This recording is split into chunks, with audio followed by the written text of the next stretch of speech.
राम मंदिर का जो चढ़ावा में हेरफेर हुआ है उसको लेकर काफी बयानबाजी जारी है। सरकार की एक अग्नि परीक्षा है ये भारतीय जनता पार्टी की। अगर इसका खुलासा अब पूरा पारदर्शी ढंग से नहीं हुआ तो देश में उबाल आ जाएगा। इसने भी श्री अखिलेश यादव जी की बेटी पर टिप्पणी करने का दुस्साहस किया है। उसको समुद्र और पाताल में भी गया हो तो उसे ढूंढ करके उसका इनकाउंटर किया जाना चाहिए और उसके घर पर बुलडोजर चलना चाहिए। ब्राह्मणों का नेता कौन, ब्रजेश पाठक या मनोज पांडे? ये लड़ाने की साजिश है। मनोज पांडे जी, इनकी भी अग्नि परीक्षा आएगी सामने।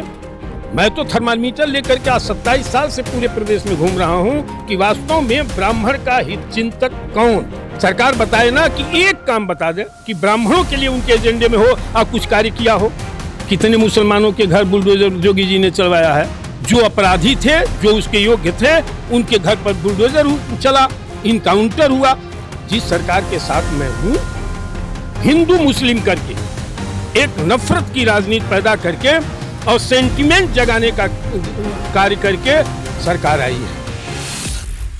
2027 में उत्तर प्रदेश का चुनाव है और लगातार पक्ष विपक्ष बयानबाजी कर रही है और इसी बीच अखिलेश यादव की बेटी को लेकर भी सोशल मीडिया पर एक आपत्तिजनक टिप्पणी आई थी सामने, पोस्ट आया था सामने, और राम मंदिर चढ़ावा भी बवाल चल रहा है। इन्हीं सब बातों को लेकर हम साथ बात करने के लिए अखिल भारतीय ब्राह्मण महासभा रा के राष्ट्रीय अध्यक्ष राजेंद्र नाथ त्रिपाठी जी हमारे साथ बातचीत करने के लिए। सर, राम मंदिर का जो चढ़ावा में हेरफेर हुआ है उसको लेकर काफ़ी बयानबाजी जारी है, सियासत की जा रही है। इस पर क्या लगता है, क्या सच्चाई है इसमें? यह बहुत बड़ी घटना है और जो चर्चा में है पूरे देश में, ये आस्था से जुड़ा हुआ सवाल है पूरे देश के हिंदुओं का और सनातनियों का, और बड़ा मामला है और सरकार को पूरी गंभीरता से लेकर के शीघ्र इसका पर्दाफाश करके दोषियों को कड़ी से कड़ी सजा दी जानी चाहिए। सरकार की एक अग्नि परीक्षा है ये भारतीय जनता पार्टी की। अगर इसका खुलासा अब पूरा पारदर्शी ढंग से नहीं हुआ तो देश में उबाल आ जाएगा। इसी बीच समाजवादी पार्टी के राष्ट्रीय अध्यक्ष अखिलेश यादव की बेटी को लेकर एक सोशल मीडिया पर पोस्ट बहुत वायरल हो रहा था, एक बहुत आपत्तिजनक टिप्पणी के साथ। तो कल डिम्पल यादव का इस पर एक प्रतिक्रिया आया कि ये सब राम मंदिर चढ़ावा पे जो सवाल उठ रहे थे उसको दबाने के लिए ये भारतीय जनता पार्टी ने किया है। और ये बयान डिम्पल यादव ने तब दिया जब सीएम योगी ने इसके खिलाफ आवाज़ उठाया और उन्होंने कहा कि दोषियों के खिलाफ सख्त कार्रवाई होगी। बेटी चाहे किसी की हो, बेटी बेटी होती है। निश्चित रूप से मैं इसकी घोर निंदा करता हूं कि आदरणीय अखिलेश यादव जी की बेटी पर अगर किसी ने कमेंट किया है और मर्यादित शब्द का प्रयोग या जो भी किया है वो, मैं उसकी घोर निंदा करता हूं और इस दुस्साहसिक कार्य पे में संलिप्त व्यक्ति को भी कड़ी से कड़ी सजा दी जानी चाहिए। माननीय मुख्यमंत्री जी को मैं हृदय से धन्यवाद देता हूं कि उन्होंने त्वरित एक्शन करके अपराधियों के खिलाफ मुकदमा पंजीकृत करने का जो आदेश दिया, इसका मैं स्वागत भी करता हूं। लेकिन साथ ही साथ ये भी निवेदन करता हूं कि देश में तमाम गरीब, बेबस, लाचार, कमज़ोर लोगों की, लड़कियों की, बहनों की इज्जत तार-तार होते हैं। इसी रूप में जैसे अखिलेश जी की बेटी के मामले में माननीय मुख्यमंत्री जी त्वरित संज्ञान लिए हैं और न्याय दिए हैं, इसी तरह देश के उन गरीब लोगों के भी लड़कियों पर जो टीका टिप्पणी या अमर्यादित कार्य या आचरण का प्रदर्शन होता है, संज्ञान तत्काल लिया जाना चाहिए। सुलभ न्याय, त्वरित न्याय सबको प्राप्त हो, यह मैं निवेदन करूंगा माननीय योगी आदित्यनाथ जी से कि गरीबों पर भी ध्यान दिया जाए। आजकल एक मुद्दा बड़ा उठ रहा है राजनीति में कि ब्राह्मणों का नेता कौन, ब्रजेश पाठक या मनोज पांडे? ये लड़ाने की साजिश है। हमारे दोनों हैं, दोनों पर हमें गर्व है, लेकिन अभी तक जैसे आपने सवाल किया कि ब्राह्मणों का नेता कौन, ये बहुत तो सोशल मीडिया पे बहुत मैं उसी के बारे में बता रहा हूँ कि ब्रजेश पाठक या मनोज पांडे। ब्रजेश पाठक और मनोज पांडे, सबसे पहले तो मैं बता दूं कि ये भारतीय जनता पार्टी के ब्राह्मण नेता हैं, ठीक है ना। ये भारतीय जनता पार्टी के ब्राह्मण नेता हैं। अब उस पार्टी में ब्राह्मण समाज का पक्ष रखने वाले या पीड़ितों को न्याय दिलाने की जो वकालत अभी तक करते आ रहे हैं, इसमें मैं गर्व के साथ कहता हूं कि आदरणीय ब्रजेश पाठक जी और दिनेश शर्मा जी सर्वोपरि रहे हैं। रह गई मनोज पांडे जी की बात, अभी 10 दिन आया हुआ उनको, इनकी भी अग्नि परीक्षा आएगी सामने। मैं तो थर्मामीटर लेकर के आज 27 साल से पूरे प्रदेश में घूम रहा हूं कि वास्तव में ब्राह्मण का हित चिंतक कौन। हर जिले में मैं बता दूंगा, पूरे प्रदेश में बता दूंगा, देश स्तर पर बता दूंगा कि ब्राह्मण हित चिंतक नेता कौन।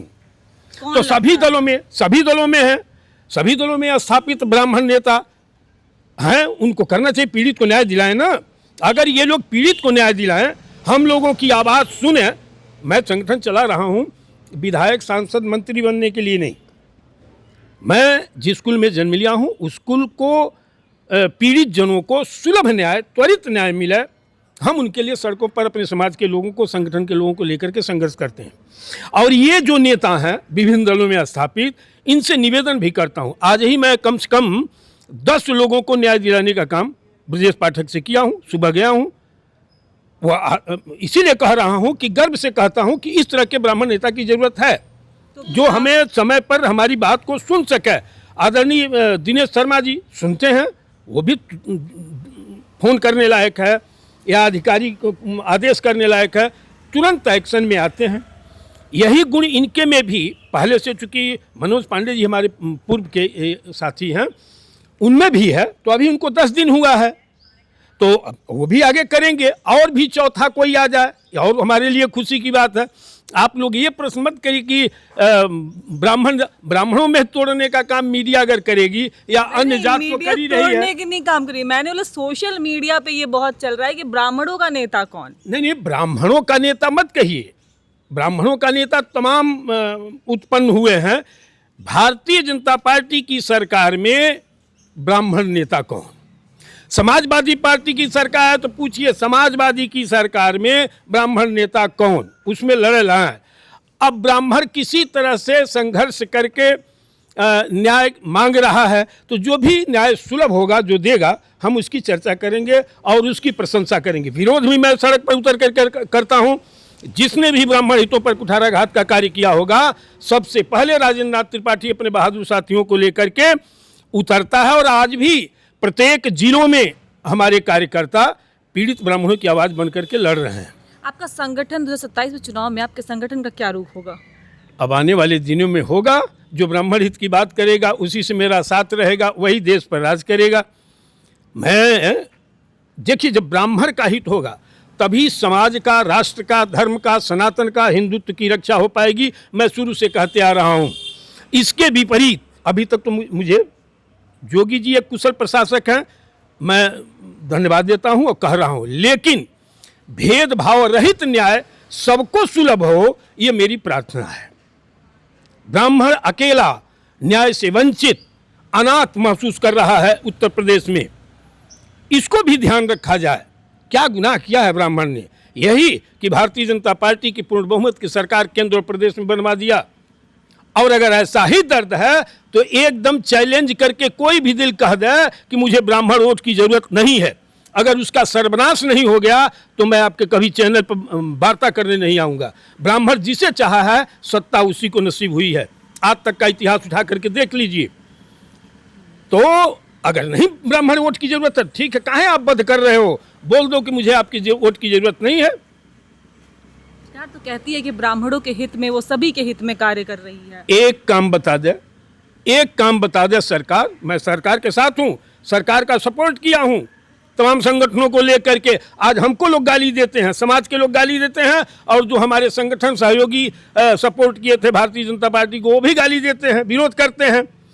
सरकार बताए ना कि एक काम बता दे कि ब्राह्मणों के लिए उनके एजेंडे में हो और कुछ कार्य किया हो।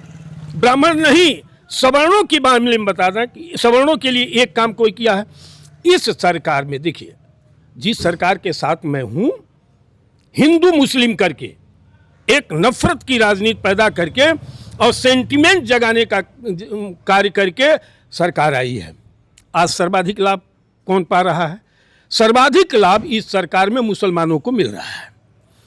राशन उनको मिल रहा है, सर्टिफिकेट उनको मिल रहा है, वृद्धा पेंशन अधिकाधिक उनको मिल रहा है, आवास उनको मिल रहा है, क्या नहीं मिल रहा है? सुरक्षित वो हैं। तभी तो मुसलमान दुखी है, कह रहे हैं मुसलमानों के लिए कोई काम ही नहीं होता है, योगी जी मुसलमानों के घरों पे बुलडोजर चलवा देते हैं। ये देखना है कितने मुसलमानों के घर बुलडोजर योगी जी ने चलवाया है। जो अपराधी थे, जो उसके योग्य थे, उनके घर पर बुलडोजर चला, इनकाउंटर हुआ। तो सिर्फ मुसलमानों का ही नहीं, जिस भी जाति में तमाम लोग रहे हैं उनके घर बुलडोजर चला है।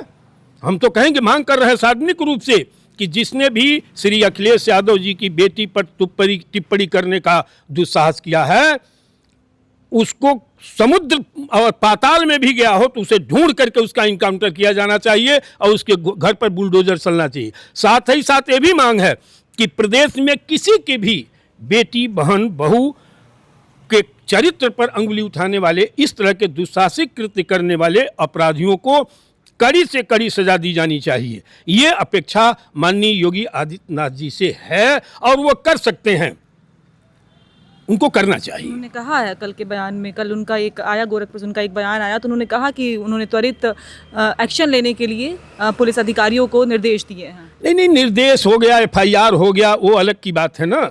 आज ये फैशन बन गया है आज की राजनीति में, गाली दो, रातों रात आप हीरो बन जाओगे, तमाम लाइक, व्यूज, कमेंट आ जाएगा। तो इस तरह के सपने देखने वाले अराजक तत्व, समाज विरोधी तत्वों के खिलाफ भी कड़ी कार्रवाई होनी चाहिए। इस पर भी एक एक्ट बने ना, इस पर भी एक्ट ऐसा बने जैसे दलित एक्ट बना है। इस तरह का कड़ा कानून होना चाहिए, तभी सुरक्षा और सुलभ न्याय सबको प्राप्त हो पाएगा। धन्यवाद। हमारे साथ बात करने के तमाम चीज़ों मुद्दों पर हमारी बातचीत हुई राजेंद्र नाथ त्रिपाठी जी से। कैमरामैन शिवांशु के साथ मैं रश्मि राय।